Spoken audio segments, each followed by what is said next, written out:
பெருமையும் கூட. ஏன்னா தளபதி டிவிகே கட்சியில இருந்து இந்த ஒரு பிரச்சனைக்கு இனிஷியேட்டிவ் எடுத்து இவ்ளோ பண்றது வந்து எந்த மனுஷனும் இந்த மாதிரி பண்ண மாட்டாரு. தளபதியால மட்டும்தான் இது முடியும். அதுவும் இல்லாம இன்னைக்கு நான் வந்து தளபதியை வந்து தூரத்துல இருந்தாவது பார்க்க மாட்டேனான்னு வந்தேன். இன்னைக்கு என்னோட சாமியை என்னோட தெய்வத்தை நான் தூரத்துல இருந்தாவது பார்த்துட்டேன். அந்த சந்தோஷத்தோட நான் திரும்பி போறேன். தளபதி இதை நீங்க கேட்டீங்க அப்படின்னா நான் முதலமைச்சர் நீங்க தான். நாங்க உங்களுக்கு வாக்கு கொடுக்கிறோம். என்றும் டிவிக்கே எதிலும் டிவிக்கே. நீங்க உங்களை முதலமைச்சர் ஆக்காம நாங்க ஓய மாட்டோம். புயலை நாங்க வந்து சூறாவளியா கூட மாற்றுவோம் சொல்லிட்டு உங்ககிட்ட இங்கே சொல்றோம். தளபதி லவ் யூ தளபதி. இவ்வளவு பெரிய போராட்டம் பண்ணீங்க, ஆனா டிஎம்கே சைடுல இருந்து சரியான ஒரு நீதி கிடைக்கும்னு நினைக்கிறீங்களா?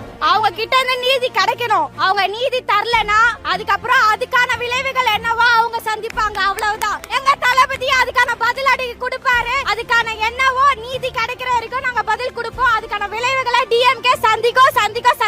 ஆனா டிஎம்கே சைடுல இருந்து இன்னைக்கு காலையில இருந்தே நிறைய பிரஷர் கொடுத்தாங்க. அவன் 1000 பிரஷர். ஆனா இப்ப நான் பிரஷர் கொடுக்கறா. கட்சி ஆரம்பத்துல இருந்து பிரஷர் கொடுத்துட்டு இருக்கானா? அவன் வளரக்கூடாதுன்னு நினைக்கிறவன் அப்படிதான் நான் பண்ணுவான். நாங்க அதையும் தாண்டி வளருவோம். அண்ணனை சிம்மாசனத்துல உட்கார வைப்போம். நாங்க அண்ணா இது ஆட்சியே கிடையாது. நான் சத்தியமா சொல்ல போனா ஆட்சியே கிடையாது அண்ணா சொல்றானே. தளபதி வந்து அப்பாவோட இதுலதான் வர. அவன் புள்ள எவனோட இதுல வந்தான்? அப்பாவோட